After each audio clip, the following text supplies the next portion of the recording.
మొదటి సమూయేలు 22వ అధ్యాయం.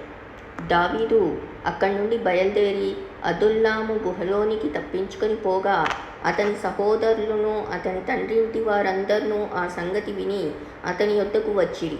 మరియు ఇబ్బంది గల వారందరినూ, అప్పులు చేసుకొనిన వారందరినూ, అసమాధానంగా నుండి వారందరినూ అతని యొద్దకు కూడుకొనగా అతడు వారికి అధిపతి ఆయను. అతని యొద్దకు ఎక్కువ తక్కువ 400 మంది వచ్చి ఉండిరి.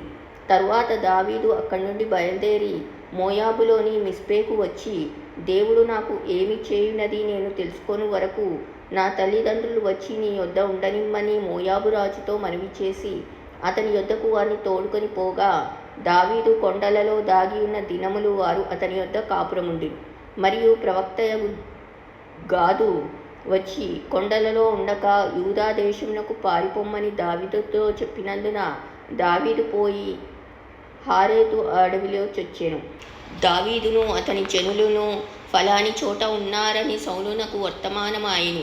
అప్పుడు సౌలు గిబియా దగ్గర రామాలో ఒక పిచ్చుల వృక్షం క్రింద దిగి ఈటె చేత పట్టుకొని ఉండెను. అతని సేవకులు అతని చుట్టూ నిలిచి ఉండగా సౌలు తన చుట్టూ నిలిచి ఉన్న సేవకులతో ఇట్లనెను, బెన్యామీనీయులారా ఆలకించుడి. యెషయి కుమారుడు మీకు పొలమును ద్రాక్ష తోటలను ఇచ్చిన మిమ్మును సహస్రాధిపతులుగాను శతాధిపతులుగాను చేయిన మీరెందుకు నా మీద కుట్ర చేయుచున్నారు? నా కుమారుడు యెషయి కుమారునితో నిబంధన చేసిన సంగతి మీలో ఎవడునో నాకు తెలియచేయలేదే? నేడు జరుగునట్లు నా కొరకు పొంచి ఉండునట్లుగా నా కుమారుడు నా సేవకుని పురికొల్పినను నా నిమిత్తము మీలో ఎవనికిని చింతలేదా? అప్పుడు ఎదోమీయుడగు దోయేగు సౌలు సేవకుల దగ్గర నిలిచి ఉండి, యెషయి కుమారుడు పారిపోయి నోబులోని అహీటూబు కుమారుడైన అహీమెలెకు దగ్గరకు రాగా నేను చూచితిని.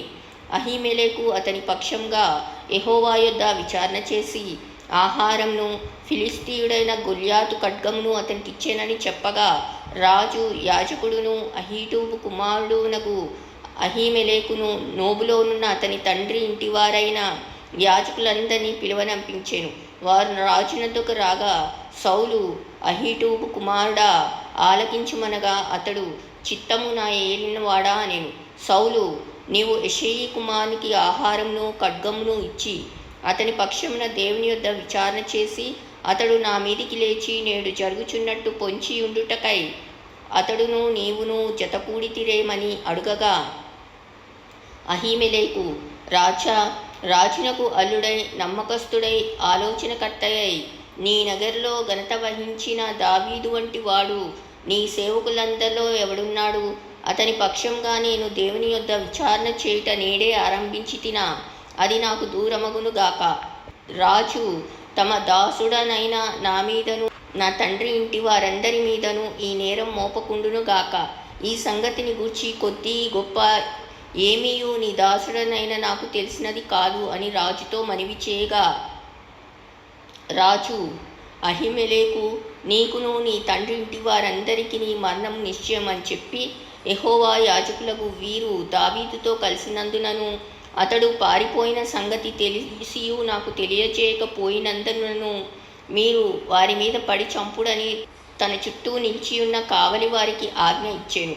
రాజు సేవకులు యెహోవా యాజకులను హతము చేయనొల్లక ఉండగా రాజు దోయేగుతో, నీవు ఈ యాజకుల మీద పడుమని చెప్పెను. అప్పుడు ఎదోమీయుడైన దోయేగు యాజకుల మీద పడి ఏఫోదు ధరించుకొనిన 85 ఆ దినమున హతము చేసెను. మరియు అతడు యాజకుల పట్టణమైన నోబు కాపరస్తులను కత్తివాత హతము చేసెను. మగవారినేమి, ఆడువారినేమి, బాలురనేమి, పసిపిల్లలనేమి, ఎడ్లనేమి, గార్ధబొమ్మలనేమి, గొర్రెలనేమి అన్నిటినీ కత్తివాత హతము చేసెను. అయితే అహీటూబు కుమారుడైన అహీమెలెకు కుమారులలో అబ్యాతారు అను ఒకడు తప్పించుకొని పారిపోయి దావీదునొద్దకు వచ్చి సౌలు యెహోవా యాజకులను చంపించిన సంగతి దావీదునకు తెలియచేయగా, దావీదు ఆ దినమున ఎదోమీయుడైన దోయేగు అక్కడున్నందున వాడు సౌలునకు నిశ్చయంగా సంగతి తెలుపునని నేను అనుకొంటిని. నీ తండ్రి ఇంటి వారందరికీ మరణం రప్పించుటకు నేను కారకుడనైతిని గదా. భయపడక నా యొద్ద ఉండుము. నా యొద్ద నీవు భద్రంగా ఉండువు. నా ప్రాణము తీయచూచువాడును నీ ప్రాణము తీయచూచువాడును ఒక్కడే అని అబ్యాతారుతో చెప్పెను.